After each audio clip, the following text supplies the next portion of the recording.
Incongruité et autres bizarreries, c'est le podcast qui essaie d'expliquer les phénomènes et situations qui paraissent illogiques. Un mot avec une orthographe particulière, des frontières géographiques qui ne font pas sens, un événement naturel qui ne respecte pas les lois de la physique, un paradoxe de notre vie quotidienne. Nous tentons d'y apporter un peu de lumière. Aujourd'hui, comptez. Aujourd'hui, je vous propose un épisode 3 en 1. En effet, nous allons découvrir 3 incongruités liées à la manière dont nous comptons.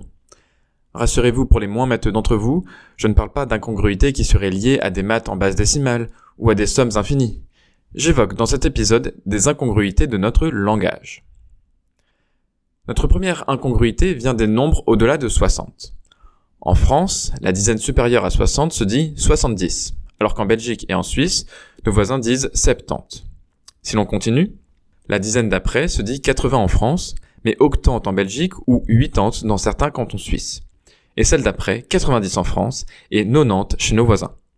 Ceci est quand même une bien curieuse manière de compter, ne trouvez-vous pas ? En fait, la raison de l'existence de 2 mots pour dire 80 octante vient de l'existence de 2 manières de compter. Le système décimal, on compte en base 10, car nous avons 10 doigts, et le système vicésimal ou vigésimal, on compte en base 20, si l'on compte aussi avec nos orteils. Par exemple, si notre langue était entièrement en base décimale, nous ne dirions pas 11 ou 12, mais 10 et 1 et 10 et 2. De 11 à 16, on compte donc en fait en base vicésimale.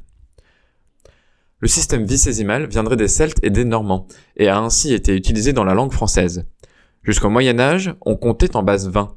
La dizaine après 20 se disait 20-10, et non pas 30, 2-20 au lieu de 40, 2-20-10 pour 50, 3-20 pour 60, 3-20-10, 4-20, etc., etc., jusqu'à 400. Par exemple, lorsque Saint-Louis créa l'hospice des 15-20, qui est aujourd'hui un hôpital parisien, 15-20 signifiait en fait qu'il contenait 300 lits. À la fin du Moyen-Âge, les langues évoluent et de nouveaux mots apparaissent dont 30, 40, 50, 60, 70, octante et 90 qui sont basés sur un comptage de 10 en 10. Ces formes sont progressivement adoptées, mais les anciennes formes continuent pour certaines d'exister.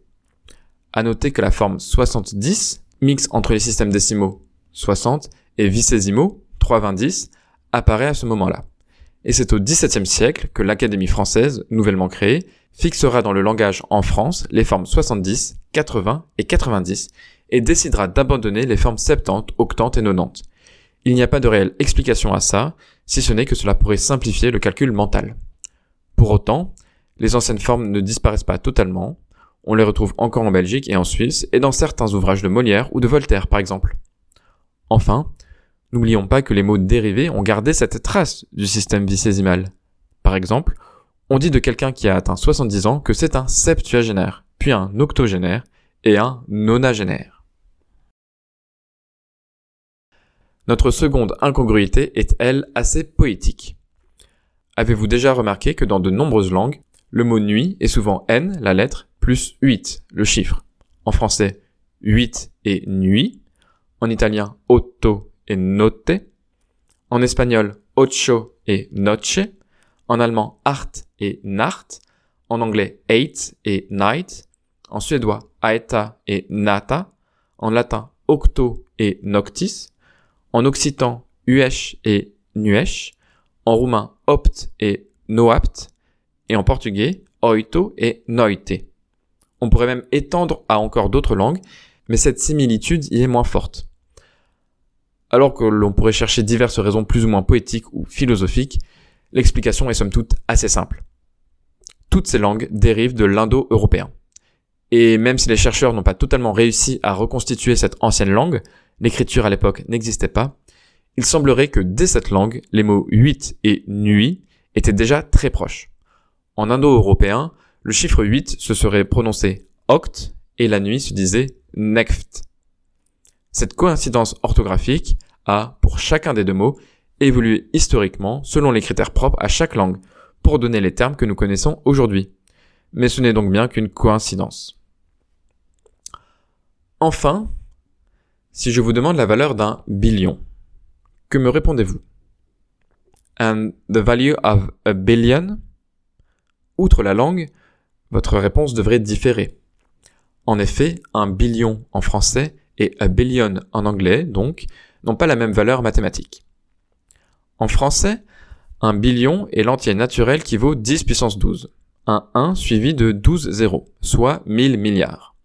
En anglais, a billion est l'entier qui vaut 10 puissance 9, soit 1000 millions, nombre qu'on appelle en français 1 milliard. Mais alors, pourquoi cette différence? Cela ne fait pas si longtemps que nous avons besoin de mots pour désigner de si grands nombres. C'est vers la fin du XVe siècle que le mathématicien français Chuquet a mis au point un système pour nommer les grands nombres. Dans l'échelle de Chuquet, ou échelle longue, il y a alternance entre des terminaisons en ion et en yard. Prenons 1 million. 1000 millions se dira 1 milliard.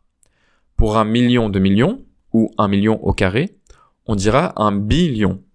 Pour 1000 billions, 1 billiard. Pour 1 million de millions de millions, 1 million au cube, c'est un trillion, etc., etc. C'est ce système qui est utilisé en France et dans la majorité des pays européens. Au XVIIe siècle, lorsqu'on se mit à plutôt grouper les nombres décimaux par 3 chiffres au lieu de 6, certains Français utilisèrent billion pour dire milliard et trillion pour dire 1000 milliards.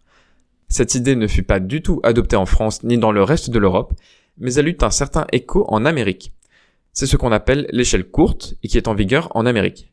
Ainsi, en anglais américain, le billion désigne 10 puissance 9, mais en anglais britannique, c'est 10 puissance 12, même si l'influence états-unienne se fait de plus en plus forte. De même entre le portugais brésilien et le portugais européen.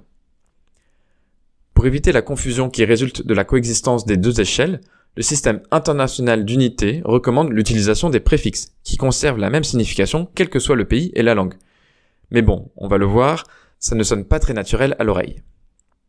Par exemple, vous ne direz plus que vous avez 1 milliard de patates ou a billion potatoes à éplucher, mais une giga nombre de patates, 10 puissance 9. Vous ne direz plus que vous avez 1 trilliard ou a sextillion, 10 puissance 21 de choses à faire, mais zeta truc sur votre to-do list. À noter que l'on peut aller très loin avec ces deux systèmes. Par exemple, 10 puissance 30, 30 c'est 5 fois 6, c'est un quintillion, ou a nonillion en américain. 10 puissance 72, 72 c'est 12 fois 6, est un duodécillion, ou a trillion. Un centillion désigne 10 puissance 600 en français, et 10 puissance 303 en américain. Petit cas particulier pour 10 puissance 100, c'est un Google.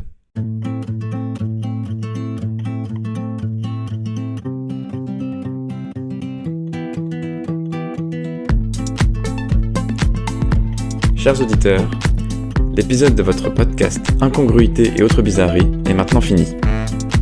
Vous pouvez retrouver tous les épisodes précédents sur votre plateforme d'écoute. N'hésitez pas à nous partager les incongruités que vous rencontrez dans votre vie. Elles feront peut-être l'objet d'un prochain épisode. À très bientôt.